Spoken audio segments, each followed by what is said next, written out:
Somalia ay isang bansang dumaranas ng matinding gutom at walang tigil na digmaang sibil. Dumating ang puwersa ng United Nations para maghatid ng tulong at ibalik ang kaayusan. Pero may isang taong humaharang sa lahat ng ito, si Mohamed Farah Aidid. Kinokontrol niya ang mga tao sa pamamagitan ng gutom. Ipinahayag niya ang sarili bilang presidente ng Somalia. Unti-unting umatras ang karamihan sa mga peacekeepers hanggang sa pinatay ng mga tauhan ni Aidid ang 24 na sundalong Pakistani at sinimulan na rin nilang targetin ang mga Amerikano. Dahil dito, nagpa siya ang Amerika na hulihin si Aidid, buhay man o patay. Pinadala nila ang US Army Rangers, Delta Force at ang mga piloto ng 160th SOAR Night Stalkers. Ayon sa plano, tatagal lang ng 3 linggo ang operasyon.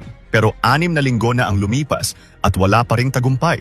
Naiinip na ang Washington at handa na silang gumawa ng mas matapang na hakbang. Unang hakbang ng mga Amerikano. Hulihin si Osman Ato, isang negosyanteng kilalang nagbebenta ng armas, sa puwersa ni Mohamed Farah Aidid, ang warlord na nagpapahirap sa Somalia. Nahuli siya at hinarap ni General Garrison. Matalim ang palitan ng salita. Sa tingin mo, lalabas si Aidid kung hulihin niyo ako? Giyera namin to, hindi kayo dapat nangingialam, hamon ni Ato. Sumagot si Garrison, 300,000 buhay ang nawala dahil sa gutom at karahasan. Hindi na ito digmaan, isa na itong genocide, at hindi kami aalis hanggat hindi namin siya nahuhuli. Nakabase ang buong puwersa ng US Army sa paliparan ng Mogadishu. Dumating ang bagitong sundalo na si Todd Blackburn. Pumunta siya sa desk clerk na si John Grimes para magparehistro ng kanyang records. Excited siyang nagtanong, anong pakiramdam lumaban dito sa Mogadishu? Umiling si Grimes. Huwag mo akong tanungin yan. Ako lang ang marunong mag-type dito, kaya hindi ako nabibigyan ng pagkakataong sumali sa bakbakan.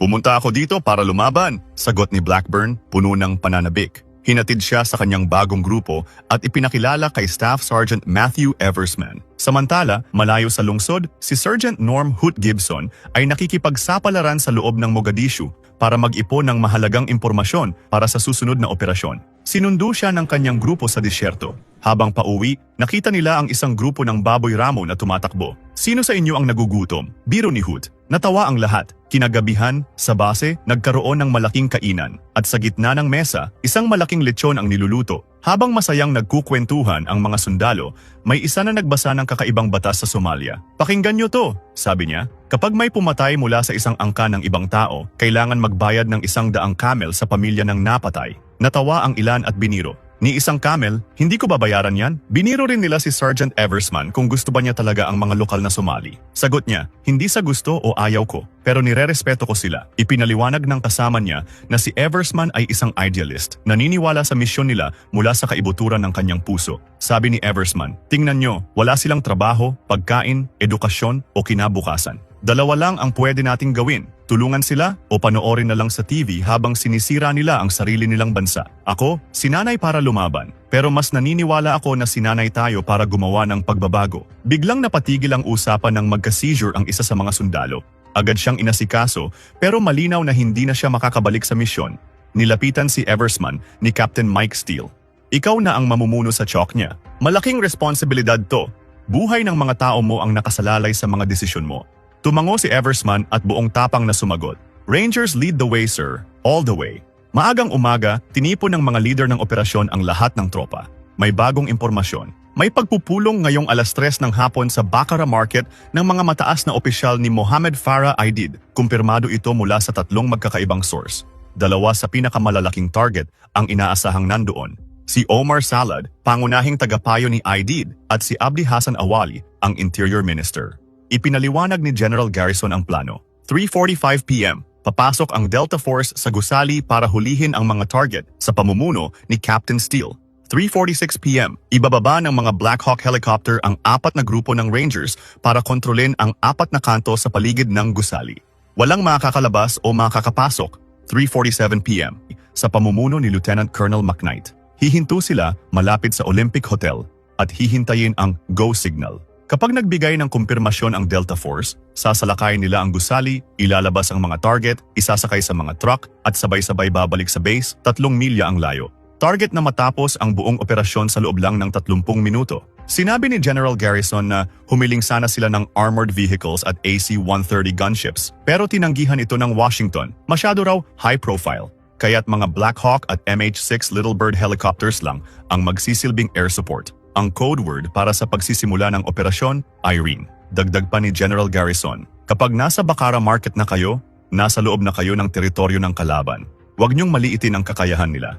Dadaan muna tayo sa mga kaibigang lugar bago makarating sa market. Kaya tandaan ang rules of engagement. Walang magpapaputok maliban kung pinaputukan kayo. Tinipon ni Eversman ang kanyang grupo. Makinig kayo guys, first time ko ito bilang chalk leader. Pero hindi naman ito ang unang beses nating magkasama. Seryoso to, Rangers tayo. Hindi kung sinong kawawang JROTC. Mga elite tayo. Gawin natin ang dapat. Samantala, si Grimes, na matagal nang naka-assign sa base bilang desk clerk at sanay lang sa paggawa ng kape, ay biglang inutusan na sumama sa operasyon bilang katulong ng machine gunner, kapalit ng isang sundalong may injury sa kamay. Habang naghahanda, kinuha niya ang isang night vision helmet pero sinabihan siya ng kasama, hindi na kailangan yan, mabilis lang to. Ang iba, hindi na nagdala ng tubig at tinanggal pa ang bakal sa likod ng kanilang vest. Buong akala nila matatapos ang lahat sa loob lang ng 30 minuto. Si Blackburn, isang baguhan, ay halatang tensyonado pero excited. Buong buhay ko, naghanda ako para dito, sabi niya. Tinanong siya kung nakabaril na ba siya ng tao. Nang sumagot siyang hindi pa, ngumiti si Eversman. Ako rin, sagot niya. Kinausap ni Eversman si Sergeant Gibson sa isang gilid. Masaya sana kung nasa beach tayo ngayon. Ang ganda ng araw, biro ni Eversman. Yumango si Gibson. Sa tingin mo, hindi ba talaga tayo dapat nandito? Seryosong tanong ni Eversman. Wala rin namang saysay kung ano ang tingin ko. Kapag dumaan na ang unang bala sa ibabaw ng ulo mo, lahat ng politika at kung ano-ano pang kalokohan, nawawala na lang yan na parang bula, sagot ni Gibson. Gusto ko lang magawa ng tama ang lahat ngayong araw, sabi ni Eversman. Basta mag-ingat ka lang. Iuwi mong buo lahat ng tao mo, paalala ni Gibson. Bakara Market, 2:29 p.m. Pumunta ang isang impormante para kumpirmahin ang lokasyon ng pagpupulong. Maraming sibilyan, pero marami ring armadong milisya sa paligid. Huminto siya sa tapat ng gusali at nagbigay ng signal. Agad nag-utos si General Garrison. All units, lumabas sa airspace. Umalingaw-ngaw sa radyo ang code word Irene.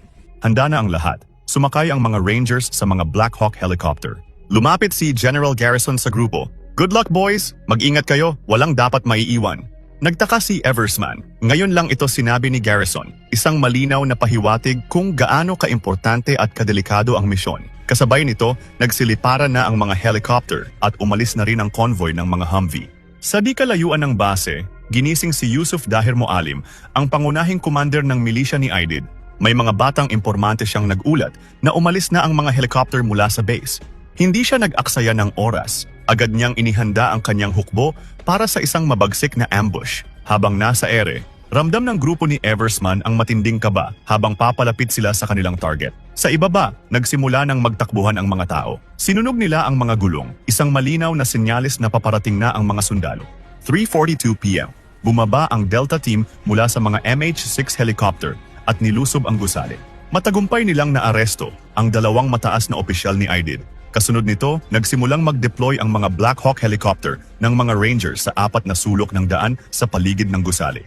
Bumaba sila gamit ang lubid, eksakto sa plano. Pero dumating na rin ang mga milisya, agad nilang pinagbabaril ang mga sundalo, lalong tumindi ang palitan ng putok. Go Blackburn! Sigaw ni Eversman. Agad humawak si Blackburn sa lubid para bumaba, pero bago pa siya makapwesto, sumigaw si Eversman. RPG! Umiwas ang helicopter, pero nahulog si Blackburn. Malubha ang lagay at hindi siya makagalaw. Sa gitna ng tensyon at putukan, bumaba si Eversman at tinawag ang medic. Nilagay si Blackburn sa stretcher at mabilis na inilipat sa Humvee para ma-evacuate habang patuloy ang putukan. Sa loob ng gusali, kinumpirma ni Sergeant Gibson ang mga bihag at nagradyo. Green light, kailangan ng cover para sa prisoner extract. Over. Handa na sa extraction. Over. Pumasok agad ang convoy ng mga Humvee para kunin ang mga bihag. Sa base, nakahinga ng maluwag si General Garrison. Ayan na, nakuha na natin sila. Buong akala ng lahat, patapos na ang misyon. Pero iba ang sitwasyon sa labas. Bumaba si Lieutenant Colonel McKnight mula sa Humvee. Gaano katagal ang extraction ng bihag? Tanong niya. 5 minuto, sir. Sagot ng sundalo. Tumingin si McKnight kay Blackburn. Agad nagradyo sa base. Kailangan kong paalisin ang 3 Humvee na may kasamang casualty. Mukhang malala ang lagay. Kailangan agad ng evac, sabi niya. Kinausap niya si Gibson. Kailangan ko ng dagdag na security sa mga Humvee. Tumango si Gibson. Ako na, dadalhin ko ang team ko. Sisiguraduhin naming makakabalik sila ng ligtas. Agad umalis ang 3 Humvee pabalik sa base, kasunod ang MH-6 helicopter. Hindi naging madali ang biyahe, umuulan ng bala mula sa lahat ng direksyon dahil sa dami ng milisya. Patuloy ang putukan hanggang sa tamaan sa leeg ang isa sa mga gunner. Bumagsak siya at agad binawian ng buhay. Tumayo si Gibson, hinawakan ang machine gun at pinaulanan ng bala ang mga kalaban. Sa kabilang panig, nakita ni Mo Alim ang isang Black Hawk helicopter. Pinaputukan nila ito ng RPG. Tinamaan ang likuran ng helicopter at nawalan ito ng control. Nagradyo ang piloto. 6-1 down. Umalingaw-ngaw sa mga radyo, "We got a Black Hawk down! We got a Black Hawk down!" Sa base, napatayo si General Garrison. Ang isang misyon na maayos sanang tatakbo, ngayon ay biglang naging magulo at puno ng problema. Agad niyang iniutos ang search and rescue. Isang MH-6 helicopter at mga ground troops ang pinadala para mag-secure ng bagong perimeter sa paligid ng crash site. Binalaan ni Garrison ang lahat. "Bilisan niyo, lahat ng kalaban sa syudad, papunta na riyan." Inutusan ni Captain Mike Steele si Eversman na mauna sa crash site. Siya ang pinakamalapit. "Maghanap kayo ng mga survivor at depensahan ang lugar hanggang dumating ang iba," utos niya. Umalis si Eversman pero pinaiwan niya ang 3 sundalo, sina Yurek, Twombly at Nelson. Samantala si McKnight ay patuloy sa pag-escort ng mga bihag pero nagsimula ng mag-alangan ang kanyang grupo. Sa plano, dapat nakalikas na ang lahat ngayon. Sa halip, napagpasyahan ni na McKnight at Steele na magkita na lang sa crash site matapos maikarga ang mga bihag. Habang papunta sa crash site, nakatanggap ng babala sa radyo ang grupo ni Eversman. May paparating na grupo kasama ang mga babae at mga bata. Mag-ingat sa pagpapaputok. Biglang sumalakay ang mga milisya. Malalakas na barilan, kasabay ng isang RPG na sumabog sa tabi nila. Gumanti ang mga sundalo at naghagis ng granada. Sa himpapawid, nagpaulan ng bala ang MH-6 helicopter para mabigyan ng pagkakataon ang grupo na makausad. Sa crash site, may isang sundalo ang pilit gumagapang palabas ng bumagsak na helicopter. Pero nagsimula nang dumagsa ang mga milisya sa paligid. Handa siyang lumaban. Binaril niya ang bawat kalaban na lumalapit. Papalapit na ang grupo ni Eversman sa lugar. Bumaba ang MH-6 helicopter at agad kinuha ang isang sugatang sundalo. Lumapit si Eversman at nakumpirman niyang patay na ang 2 piloto. Sugatan din ang 2 crew chiefs at walang malay sa loob ng helicopter. Dahil sa parami na ang milisya, napilitan ang helicopter na umalis agad. Isang sugatang sundalo lang ang kanilang nadala. Agad nag-set up ng perimeter ang grupo ni Eversman. Dumating din ang isang grupo ng Rangers at naglatag ng depensa sa kabilang bahagi. "Nasaan na ang convoy?" tanong ni Eversman habang patuloy ang pag-ulan ng bala. "Papunta na sila, pero mabigat ang kalaban sa paligid nila," sagot ni Captain Steele. Si McKnight at ang kanyang Humvee convoy ay nahirapang makarating sa crash site dahil sa mga roadblock na ginawa ng mga milisya. Habang paikot-ikot sila, pilit naghahanap ng daan, biglang tumama ang isang RPG sa isa sa kanilang truck. Sumabog ito ng malakas. Lumipad ang isang sundalo mula sa sasakyan at tumilapon sa kalsada. Marami ang sugatan. Huminto ang convoy at agad nag-set up ng depensa para makuha ang sundalong nahulog. Si McKnight, wala nang pakialam sa mga bala na lumilipad sa paligid, mabilis na lumapit sa kanya. Putol ang katawan ng sundalo. Sa huling hininga, mahina niyang sinabi, "Sabihin mo sa pamilya ko na okay lang ako." Bago pa man makasagot si McKnight, binawian na siya ng buhay. Agad nilang binuhat ang katawan at isinakay sa truck. Ilang saglit pa, isang sundalo pa ang natamaan sa likod. Sumigaw uli ng medic at kinarga ang sugatan sa Humvee. Muling nagpatuloy ang convoy. Mas mabigat na ngayon ang dala, hindi lang sa sasakyan, kundi sa puso ng lahat ng kasama. Sa crash site, nagpadala sila ng Air Force Para-Rescue sakay ng Black Hawk helicopter. Napansin ng piloto ang mga kalaban na may dalang RPG. Umikot ang helicopter at pinuntirya ang mga ito. Agad silang umalis pag-apak ng mga medic sa lupa. Tinamaan ng bala ang helicopter, pero mabuti na lang at nakaalis agad. Pumasok ang mga medic sa sirang helicopter. Dito nila napagtanto na kapag sinubukan nilang ilipat ang mga sugatan, maaaring ikamatay agad ng mga ito. Isang helicopter na dala ng piloto na si Michael Durant ang pumunta para suportahan ang mga medic sa crash site. Ilang milisya ang may dalang RPG at tinamaan ang tail rotor ng helicopter. Ilang saglit pa, nawalan na ng kontrol ang piloto. Nagradyo siya, 6-4 going down. 6-4 down. Habang pinapanood ni General Garrison ang pagbagsak ng pangalawang helicopter, lalo siyang nabahala. Agad niyang inutusan ng 3 Humvee na nakabalik sa base na puntahan ang pangalawang crash site. Naghanda agad sina Gibson. Isang sundalo, si Thomas, ang nanginginig sa takot. Ayaw nang bumalik. "May buhay pa ba doon?" tanong niya. "Hindi mahalaga kung buhay o patay. Wala dapat maiiwan," sagot ng kanyang commander. Umiiling si Thomas parang ayaw na talagang pumunta. Nasa iyo ang desisyon kung gusto mong bumalik o hindi. Pero tandaan mo, kung ano man ang magiging desisyon mo ngayon, yan ang babago sa buong buhay mo bilang sundalo, sabi ng commander, sabay sakay sa Humvee. Habang paalis na ang convoy, nakita ng commander si Thomas. Sumakay ulit sa Humvee. Sa ere, muling humiling sina Delta Snipers Shughart at Gordon na payagan silang magtungo sa crash site ng Super 61 para magdepensa hanggang dumating ang convoy. May 100 milisya na ang papalapit. Alam nila ang panganib at walang kasiguraduhan kung kailan darating ang tulong, pero nagdesisyon silang bumaba para tulungan ang kasamahan. Sa huli, binigyan sila ng pahintulot at inihatid sa lugar. Naabutan nila ang piloto na lumalaban, agad nila itong tinulungan. Matindi ang labanan. Nilipat nila ang piloto sa isang sulok at nag-set up ng depensa. Dumadagsa na ang mga milisya, paubos na ang kanilang bala. Tinamaan si Gordon sa ulo. Patuloy ang pagdating ng mga kalaban. Kahit babae, may hawak ng baril. Tinamaan sa braso si Shughart, pero patuloy siyang lumaban hanggang sa binaril siya ng malapitan. Dinumog siya, pinagbabato, hinubaran, parang laruan lang. Ang piloto na si Durant nakatingin sa malayo. Ubos na ang pag-asa. Tiningnan niya ang larawan ng kanyang pamilya hanggang sa walang awa siyang binugbog. Biglang dumating si Moalim, ang leader ng milisya ni Aidid. Kinuha siyang bihag. Samantala, si Lieutenant Colonel McKnight at ang kanyang convoy ay hindi pa rin makapasok sa crash site. Biglang tinamaan ang driver ng truck na iwan ang rocket ng RPG sa kanyang tiyan. Pati ang mga bihag ay may tama na rin. Isinakay nila ang mga bangkay sa truck. Habang umiikot sila sa lugar, natamaan ng basag na salamin ang mukha ng driver ni McKnight. Ilang saglit pa, nadaplisan sa leeg si McKnight. Nagradyo ang base. "McKnight, kaya mo pa bang makapunta sa crash site?" Tumingin si McKnight sa kanyang duguang mga tauhan at sumagot, "Negative. Kailangan naming bumalik sa base, rearm and regroup. Saka kami babalik." "Roger. Return to base," sagot sa radyo. Nagdesisyon na si General Garrison na tawagin ang lahat ng puwersang pwedeng tumulong. Ang 10th Mountain Division, pati mga tangke at armored vehicles ng mga Pakistani at Malay. Para tayong nanggising ng pugad ng putakti dito. Buong syudad ang kalaban natin. Gusto ko ng lahat ng sasakyang may 4 na gulong at armor. Gamitin natin lahat, utos niya. Ang plano, kunin ang mga sundalo at dalhin sila sa Pakistani Stadium, ang safe zone. Pero may problema.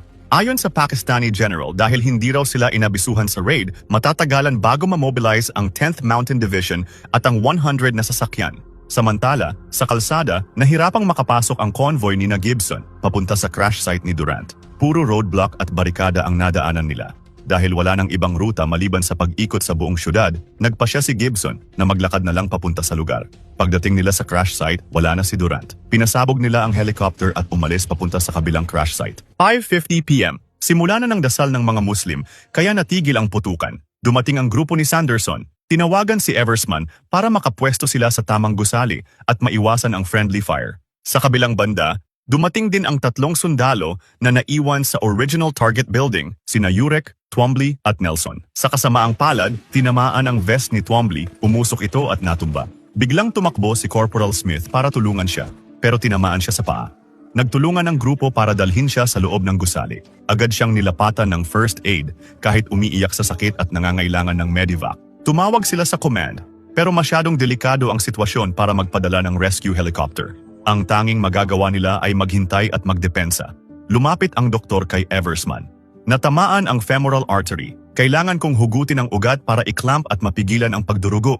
Tinulungan nila ang doktor para magawa ang operasyon. Pero sa kasamaang palad, hindi niya mahugot ang ugat. Nanghihina na si Smith. Napailing ang doktor? Nauubusan na ng pag-asa? Sa pwesto ni na Grimsey at Sanderson, biglang tumama ang isang malakas na pagsabog. Nagdala ng mabibigat na armas ang mga milisya at pinatamaan ang depensa ng mga sundalo. Sumiklab na naman ang matinding putukan. Samantala, tahimik na dumating sina Gibson. Gamit ang night vision, dumaan sila sa likuran ng mga milisya at isa-isa itong pinaslang. Pinasabog nila ang isang grupo ng kalaban. Agad nakipag-coordinate si Gibson kay Eversman para pumasok. Sa headquarters, nakita ni General Garrison na hindi pa rin tumitigil ang pagdagsa ng mga milisya. Kailangan ng ground personnel na markahan ang target positions gamit ang infrared strobes, paatakihin ang mga MH-6 Little Bird helicopters. Kung hindi natin makontrol ang lugar, baka magkakaroon tayo ng 100 kabaong bukas ng umaga, sabi ng General. 11:23 p.m. Kasama ni Lieutenant Colonel McKnight ang buong hukbo ng ika-10 Mountain Division at UN troops. Naghahanda na sila para kunin ang mga sundalo. Si Smith, nauubusan na ng dugo. Umiiyak siya, ramdam ang lungkot ng lahat ng kasamahan. "Pwede bang sabihin mo sa magulang ko na lumaban ako hanggang sa dulo?" tanong niya kay Eversman. "Ikaw ang magsasabi sa kanila niyan," sagot ni Eversman. Malapit nang dumating ang Humvee. Kapit ka lang, Smith, dagdag pa niya. Ilang saglit pa, nawalan na ng buhay si Smith. Nakatayo si Eversman sa isang gilid, ramdam ang lungkot na may halong pagsisi. Lumapit si Gibson. Ginawa mo na ang lahat ng magagawa mo dito. Hindi mo kontrolado kung sino ang tatamaan o hindi, kung sino ang mahuhulog mula sa chopper, o kung bakit. Hindi mo hawak yon. Giyera lang to, sabi ni Gibson. Nangyari lahat ito dahil nahulog si Blackburn, sagot ni Eversman. Huwag mong isipin yan. Umabot kayo ng mga tao mo hanggang dito. Tama ang ginawa mo ngayong araw. Simulan mo nang isipin kung paano natin sila mailalabas dito. Biglang narinig nila ang mga chopper sa taas. O ano, tara na, sabi ni Gibson. Nasa posisyon na ang mga helicopter. Hinagis ni Eversman ang infrared strobe sa labas, pero hindi makita ng mga piloto ang target dahil sa sobrang gulo sa baba. Gumawa si Eversman ng matapang na desisyon. Tinakbo niya ang strobe at hinagis ito sa bubong kung saan naroon ang mga kalaban. Agad nakita ng helicopter ang target at pinaulanan ito ng bala. Dumating na si McKnight sa lugar ni na Captain Mike Steele. Agad nilang kinuha ang mga sugatan at isinakay sa Humvee convoy. Sunod nilang pupuntahan ang crash site. Tumawag si Steele kay Eversman. Nandito na ang rescue column. Papunta na sila sa inyo sa loob ng 5 minuto. Roger that, sir, sagot ni Eversman. Binuhos na nila ang lahat ng opensa. Paubos na ang bala. Patuloy ang labanan. 2:05 a.m. Dumating na ang convoy. Sinimulan nilang paatrasin ang mga milisya pero hindi pa rin natigil ang putukan.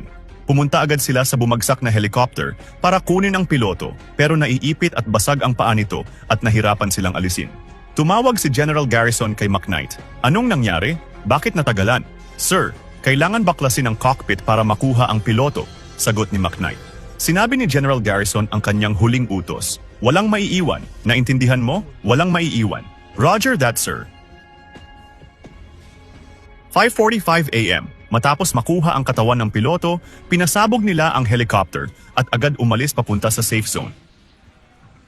Sinubukan ng grupo ni Eversman na sumakay sa Humvee pero puno na lahat. Para sa ilang natitirang Rangers at Delta operatives, wala nang ibang paraan kundi tumakbo mula sa crash site pabalik sa stadium, ang tinaguriang UN Safe Zone, habang patuloy ang putukan sa paligid. Pagkatapos ng laban, 19 na Amerikanong sundalo ang nasawi. Mahigit 1,000 Somalis ang namatay. Si Michael Durant ay pinalaya makalipas ang 11 araw ng pagkakabihag. Sina Delta Snipers Gordon at Shughart ay pinarangalan ng Medal of Honor, ang unang pagkakataon mula pa noong Vietnam War na may ginawaran nito ng posthumous. August 2, 1996. Napatay si Mohammed Farah Aidid sa labanan laban sa karibal na angkan. Kinabukasan, nagretiro si General